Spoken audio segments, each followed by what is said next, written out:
sutras must also begin with this formula. EVAM maya srutam skasminsam. By that, we know that the content of the sutra was taught by the Buddha, but it is not the Buddha who says EVAM maya srutam. The Buddha, who is omniscient, independent, and without a teacher, cannot say, "Thus have I heard." If the Buddha said, "Thus have I heard," the objection could be made that the Buddha did not know the thing before having heard it.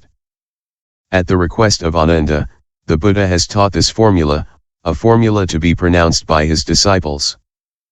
Therefore this expression of EVAM maya srutam is irreproachable. 3. Furthermore, so that the buddhadharma may remain in the world for a long time, the mahakasyapa and other arhats questioned Ananda, asking him, "Where did the Buddha preach the dharma for the first time? What dharmas did he preach?" Ananda answered, "Thus have I heard at one time, the Buddha was dwelling in the country of Polo-na Varanasi. In the residence of Sien, he preached the noble truths on suffering to 500 bhiksus. At the beginning, I understood nothing about the self. But by pondering correctly on the dharma, I obtained the eye, knowledge, the ear, and awakening." Similarly, it is said at length in the Treatise King. When the Buddha entered into nirvana, the earth trembled 6 times, the rivers reversed their courses, a violent wind blew up in a tempest, black clouds arose on the horizon in the 4 directions. There was thunder and lightning, hail, and rain came down in floods. Here and there stars fell.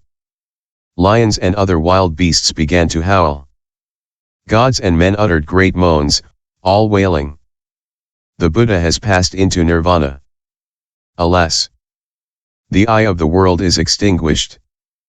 At the same time, plants, forests, grasses, trees, flowers, and leaves suddenly split open.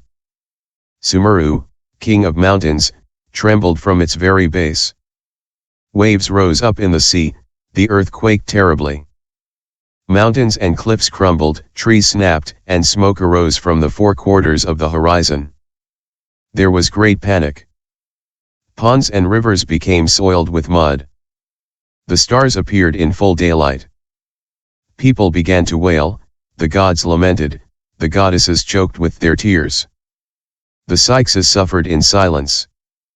The asaiksas told one another that all conditioned dharmas are transitory. Thus the gods, manusas, yakshas, raksasas, gandharvas, kimnaras, maharajas, and nagas all felt great sadness.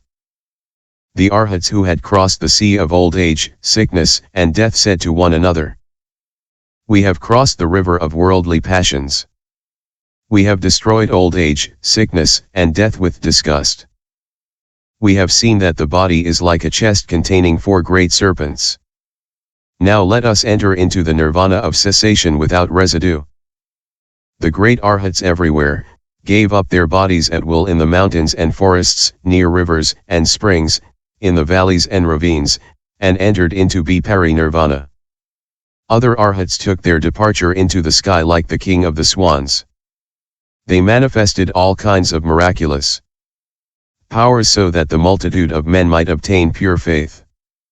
Then, after their pari-nirvana, the devas, from those of the 6 realms of desire up to those of the pure abodes, seeing that the arhats had all entered into nirvana, had this thought: "The son of Buddha has said, the disciples who cultivate all kinds of dhyana, samadhi, liberations, and wisdom, their light, too, is extinguished. Beings suffer all kinds of sickness, desire, hatred, and stupidity. Now that these physicians of the Dharma hasten to enter into nirvana, who then will heal them? Like the lotus, the disciples, arisen in the immense ocean of wisdom, are now withered. The tree of the Dharma has been cut down.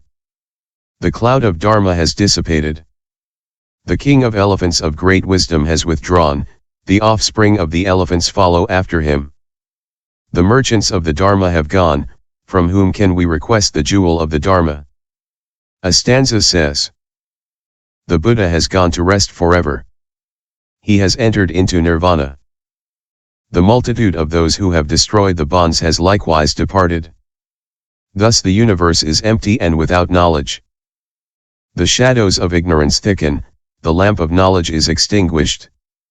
Then the devas prostrate at the feet of Mahakasyapa and uttered this stanza. Elder, you have given up desire, anger, and pride. Your body is like a column of red gold. From head to toe, you are majestic, marvelous, peerless, the clarity of your eye is pure like the lotus.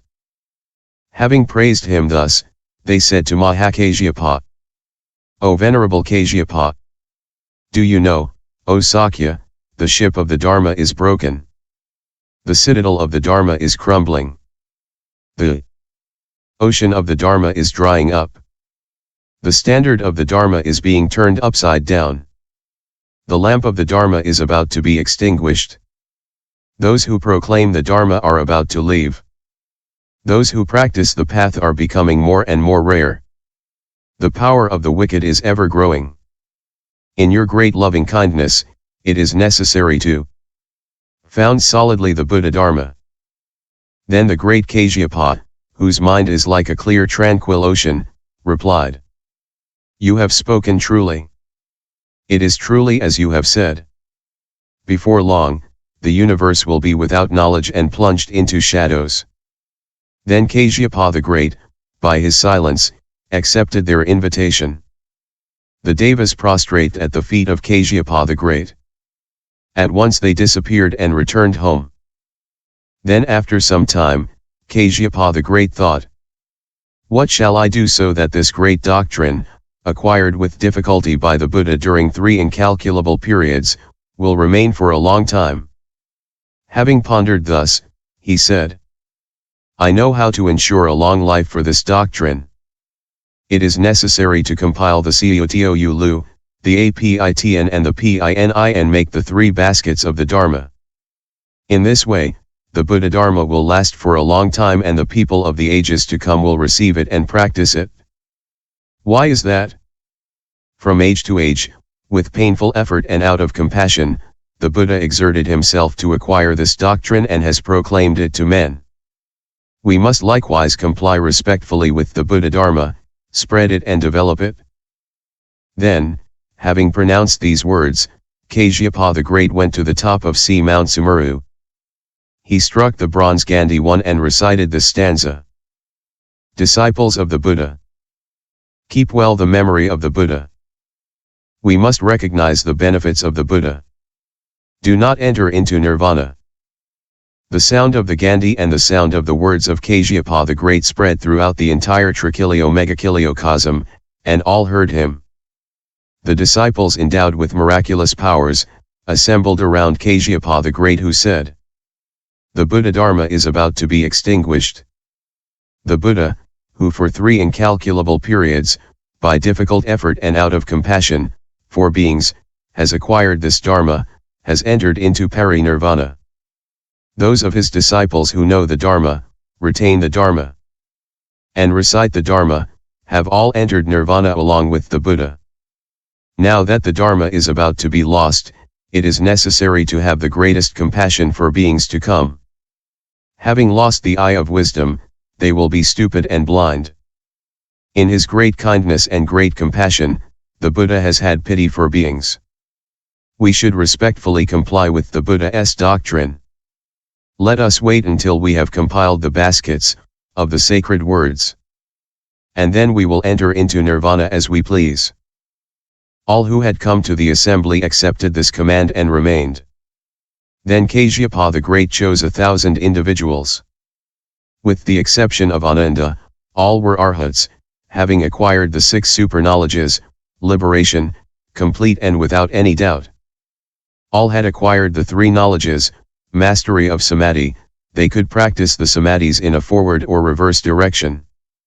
All were without obstacles, they recited the 3 baskets, and understood the inner